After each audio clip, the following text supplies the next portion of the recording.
मित्रों, सरस्वती को ही ज्ञान की देवी क्यों माना जाता है, आइए जानते हैं।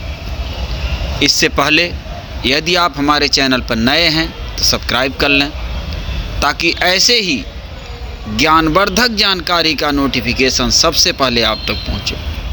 तो आइए जानते हैं कि सरस्वती को ही ज्ञान की देवी क्यों माना जाता है। माँ सरस्वती विद्या, संगीत और बुद्धि की देवी मानी गई है।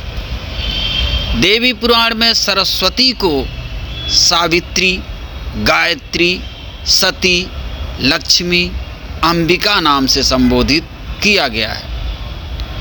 प्राचीन ग्रंथों में इन्हें वाग्देवी, वाणी, शारदा, भारती, वीणापाणी, विद्याधरी, सर्वमंगला आदि नामों से अलंकृत किया गया है।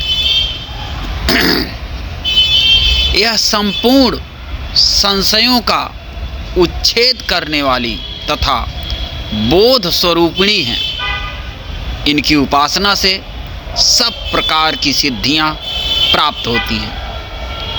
ये संगीत शास्त्र की भी अधिष्ठात्री देवी हैं।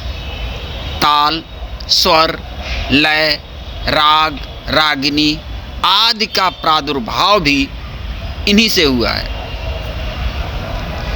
7 प्रकार के स्वरों द्वारा इनका स्मरण किया जाता है, इसलिए ये स्वरात्मिका कहलाती हैं।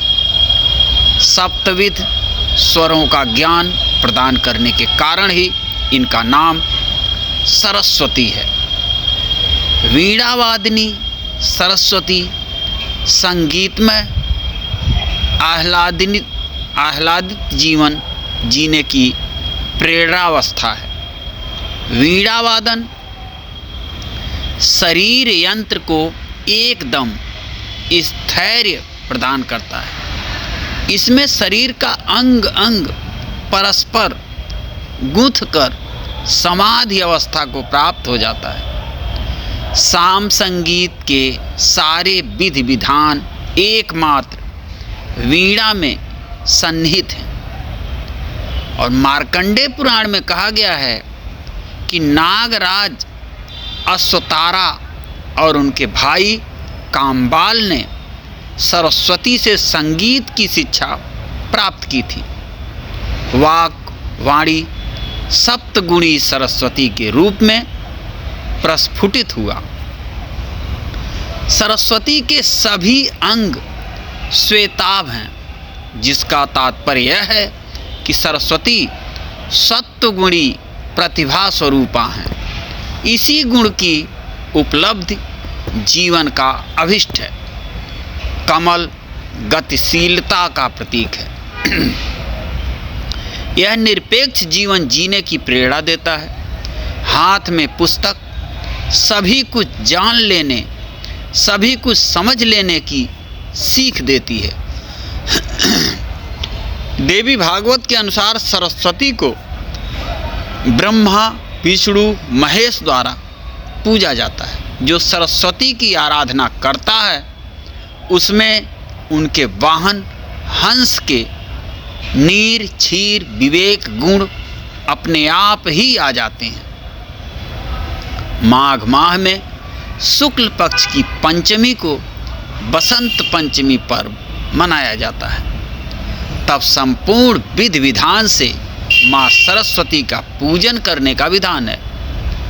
लेखक, कवि, संगीतकार सभी सरस्वती की प्रथम वंदना करते हैं। उनका विश्वास है कि इससे उनके भीतर रचना की ऊर्जा शक्ति उत्पन्न होती है। इसके अलावा माँ सरस्वती देवी की पूजा से रोग, शोक, चिंताएं और मन का संचित विकार भी दूर होता है।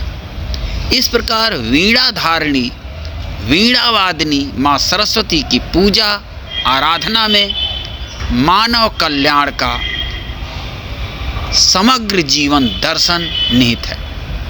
सतत अध्ययन ही सरस्वती की सच्ची आराधना है। याज्ञवल्क्य वाणी स्तोत्र, वशिष्ठ स्तोत्र आदि में सरस्वती की पूजा उपासना का विस्तृत वर्णन है। एक समय ब्रह्मा जी ने सरस्वती से कहा कि तुम किसी योग्य पुरुष के मुख में कवित्व शक्ति होकर निवास करो। उनकी आज्ञा अनुसार सरस्वती योग्य पात्र की तलाश में निकल पड़ी। पीड़ा से तड़प रहे एक पक्षी को देखकर जब महर्षि वाल्मीकि ने द्रवीभूत होकर यह श्लोक कहा, मां निषाद प्रतिष्ठाम त्वम गमः शाश्वती समाः यत् क्रौंच मिथुनादेकम वधि काम मोहितम। वाल्मीकि की असाधारण योग्यता और प्रतिभा का परिचय पाकर सरस्वती ने उन्हीं के मुख में सर्वप्रथम प्रवेश किया। सरस्वती के कृपा पात्र होकर महर्षि वाल्मीकि ही आदि कवि के नाम से संसार में विख्यात हुए। रामायण के एक प्रसंग के अनुसार जब कुंभकर्ण की तपस्या से संतुष्ट होकर ब्रह्मा उसे वरदान देने पहुँचे तो उन्होंने सोचा कि यह दुष्ट कुछ भी ना करे, केवल बैठकर भोजन ही करे तो यह संसार उजड़ जाएगा। अतः उन्होंने सरस्वती को बुलाया और कहा कि इसकी बुद्धि को भ्रमित कर दो। सरस्वती ने कुंभकर्ण की बुद्धि विस्कृत कर दी। परिणाम यह हुआ कि वह 6 माह की नींद मांग बैठा। इस प्रकार कुंभकर्ण में सरस्वती का प्रवेश उसकी मृत्यु का कारण बना। और मार्कंडेय पुराण में एक कथा का उल्लेख मिलता है जिसके अनुसार एक बार महर्षि जैमिनी विंध्य के जंगलों से गुजर रहे थे। महर्षि जैमिनी विंध्य के जंगलों से गुजर रहे थे। वहाँ उन्होंने देखा कि कुछ पक्षी वेद पाठ कर रहे हैं। उनका उच्चारण शुद्ध और व्याकरण सम्मत था। शायद वे शापग्रस्त पक्षी थे, परंतु देवी सरस्वती की कृपा से वे वेद पाठ कर रहे थे। तो मित्रों, ये जानकारी आपको कैसी लगी? इसीलिए माँ सरस्वती को ज्ञान की देवी माना जाता है। आज के लिए बस इतना ही। फिर मिलते हैं ऐसी ही ज्ञानवर्धक जानकारियों के साथ। तब तक के लिए जय माँ सरस्वती। फिर कहेंगे यदि आप हमारे चैनल पर नए हैं तो सब्सक्राइब कर लें ताकि ऐसे ही धार्मिक कहानियों का नोटिफिकेशन सबसे पहले आप तक पहुँचे। जय माँ सरस्वती।